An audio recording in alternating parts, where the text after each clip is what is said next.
Saudara kita yang terbaring di rumah sakit hari ini, sayup-sayup suara azan dari masjid rumah sakit masuk ke telinganya. Dia menonton di televisi acara live solat Jumat, tapi saat itu dia hanya mampu terbujur kaku. Ruhnya masih ada dalam jasad. Anaknya tidak bisa berada di sampingnya karena security tidak mengizinkan keluarga berada di dalam ruang ICU. Dia duduk di dalam. Suara terdengar, azan bersahutan, hayya 'alas salah, mari salat, hayya 'alal falah, mari menuju kemenangan. Dia hanya bisa meneteskan air mata. Kenapa? Kalau dulu dia waktu sehat sempat beribadah, penyesalannya tidak terlalu banyak.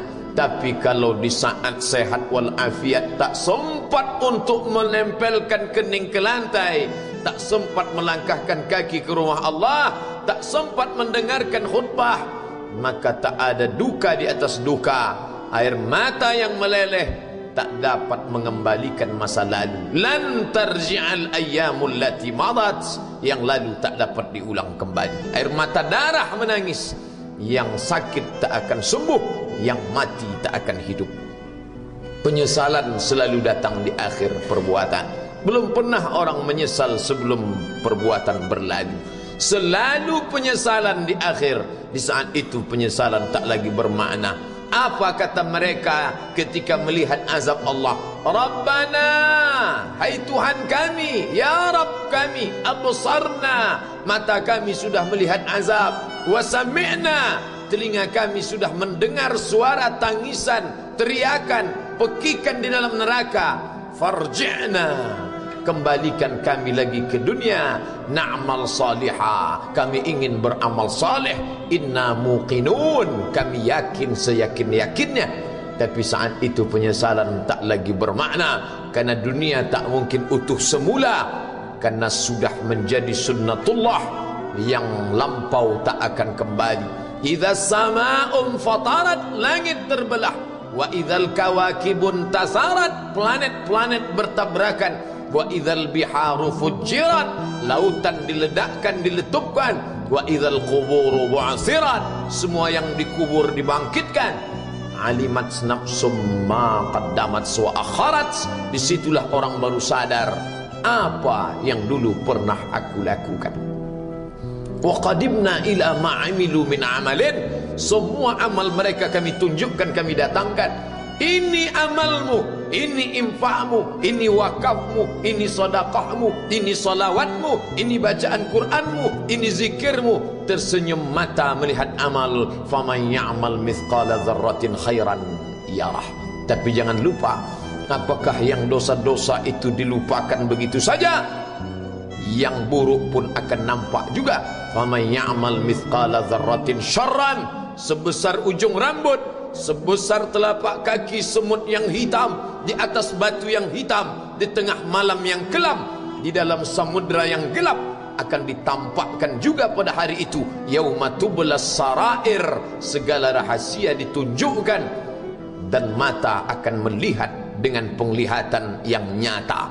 Mulut tidak lagi bisa menjawab. Al-yawma nakhtimu ala afwahihim, hari itu mulut kami kunci, karena mulut itu yang dulu pandai mencari-cari alasan, bersilat lidah, maka hari itu lidah dikunci.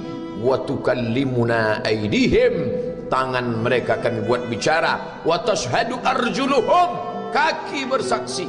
Apa yang akan dibicarakan tangan, apa yang akan dipersaksikan kaki. Bima kanu yaksibun, semua yang pernah dilakukan di masa yang lalu. Berapa atasanmu sanggup memberi gaji sehingga begitu enteng kau tinggalkan solatmu? Apa yang dijanjikan istrimu sehingga begitu enteng kau berikan yang haram, hanya rayuan sesaat, padahal dia pun akan meninggalkanmu sebelum masa tua tiba? Apa yang dijanjikan anak-anakmu? Ayah, kami akan menjagamu di hari tuamu nanti, maka berikan kami yang kami inginkan, belikan kami rumah yang besar, belikan kami kendaraan yang mewah, nanti setelah hari tua kami akan menjagamu, kata mereka. Tapi setelah kita tua, dosa-dosa begitu banyak terkumpul, mereka pun meninggalkan kita di panti jompo yang penuh dengan kesunyian, hening, sepi, suara cucu tak terdengar menangis, karena mereka pun malu mengakui kita sebagai orang tua. Suapkanlah yang haram ke mulut mereka, berikanlah yang batil ke dalam perut mereka. Itu hanya akan menjadi azab di dunia sebelum hari kiamat tiba. Ish ma syi'ta, hiduplah sesuka hatimu. Ish ma syi'ta, apa yang mau kau makan, makanlah. Apa yang akan kau bekerjakan, kerjakanlah. Fa innaka mayyit, tapi ingat, kau akan menjadi mayat, kau akan mati. Semua akan diminta pertanggungjawaban di hadapan Allah Subhanahu wa ta'ala.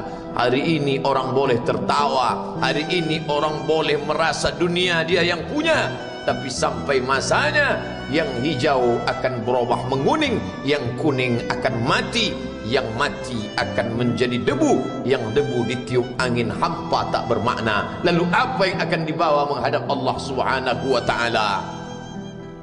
Amal saleh. Kalau pernahlah mulut itu membaca sepotong dua potong ayat sebelum berangkat bekerja, kalau sempatlah masuk ke kamar mandi mengambil air wudhu, solat sunat duha sebelum berangkat bekerja, kalau sempatlah ketika duduk dalam suasana santai membuka iPad lalu dibuka Quran digital sambil melihat beberapa ayat, merenungkan maknanya, mengingat mati, kalau sempatlah mulut mengucapkan subhanallah wa bihamdihi subhanallahil azim, kalau sempatlah anak istri dibawa ke masjid iktikaf mendengarkan pengajian, kalau sempatlah beberapa persen dari pendapatan itu dilimpahkan ke rumah anak yatim panti jompo masjid, kalau sempatlah beberapa meter tanah dibeli untuk pembebasan mendirikan rumah Allah, kalau sempat memberikan beberapa karpet untuk rumah yang selalu ditinggalkan, kalau sempatlah membelikan beberapa kilo beras untuk yatim piatu dan panti jompo, itulah yang akan menolong di hadapan Allah. Adapun rumah besar dengan beberapa semen, dengan beberapa busi yang banyak, semua akan menjadi tinggal kenangan. Mereka akan menjual, membagi-baginya. Tanah yang dulu harganya semeter 100.000 sekarang sudah menjadi 5 juta. Mereka akan bagi-bagi itu semua kepada ahli waris. Lalu kita hanya membawa 3 helai kain tipis yang tidak berjahit, dan itu semua menjadi milik orang. Kalau dulu mereka kita didik dengan pendidikan yang baik, di tengah malam mereka bangun menetes air matanya, lalu dia berdoa, Rabbighfirli wa liwalidayya warhamhuma kama rabbayani shaghira, seperti tetesan embun di tengah gurun Sahara yang panas. Kalau sempatlah mereka berdoa, Allahumma ighfir lahu warhamhu wa'afihi wa'fu anhu, maka mengalirlah air yang sejuk ke tenggorokan yang kering. Kalau sempatlah mereka membeli makanan, diundangnya anak yatim, diusapnya kepala, ya Allah, terimalah sedekahku ini untuk almarhum ayahku, almarhumah bundaku. Aku tak dapat membalas budi baik mereka, ya Allah, mereka sudah mendahului aku. Maka akan mengalirlah itu sebagai perlipur lara di tengah alam barzakh sementara kiamat tiba. Tapi kalau mereka hanya dididik dengan keduniawian, dididik dengan kemewahan, disumbat mereka dengan materi, tak pernah diingatkan pada mati. Ketika kita mati, mereka pun juga akan mati perasaan ingatannya. Paling celaka lagi, mereka mengingat kita dengan mengantarkan bunga, mereka mengingat kita dengan pakaian hitam, mereka mengingat kita dengan suara musik, mereka mengingat kita dengan memajang foto kita besar-besar di dalam rumah. Dan itu hanya menjadi penghalang rahmat Allah turun, tidak berkesan sedikit pun. Mereka sedang menyangka kalau dinyanyikanlah lagu kesenangan kita, terobat rindu hatinya. Kalau dipajangnya foto kita, dilingkarkannya karangan bunga, puas rindunya. Padahal itu tidak membuat pengaruh apapun kepada kita di alam barzakh. Maka sayang, buatlah sayang yang mengingatkan sesudah mati. Kalau rindu, buatlah kerinduan yang membuat dia akan tetap mengalir sebagai satu amal sesudah kematian. Idza matal insan, kalau manusia mati, inqata'a, dulu rajin membaca Quran berhenti, dulu rajin salat tahajud berhenti, dulu rajin menghatamkan segala yang baik-baik berhenti. Tapi ada yang tetap mengalir. Di antara yang mengalir itu adalah shadaqatun jariyah. Sempat membelikan beberapa bungkus nasi, nampak orang tua di panti jompo menyuap nasi itu, menggeletar tangan mereka karena usia lanjut, menetes air mata. Kita bukan sedang melihat orang tua, kita bukan sedang melihat orang lain. Saat itu kita sedang melihat potret diri kita 30 tahun yang akan datang. Di mana aku 30 tahun akan datang? Surga, kenikmatan yang luar biasa, tapi dia tidak akan dimasuki oleh orang yang biasa-biasa. Solat biasa, baca Quran biasa, zikir biasa, untuk mendapatkan yang luar biasa, maka itu bukan perimbangan ibadah yang fair.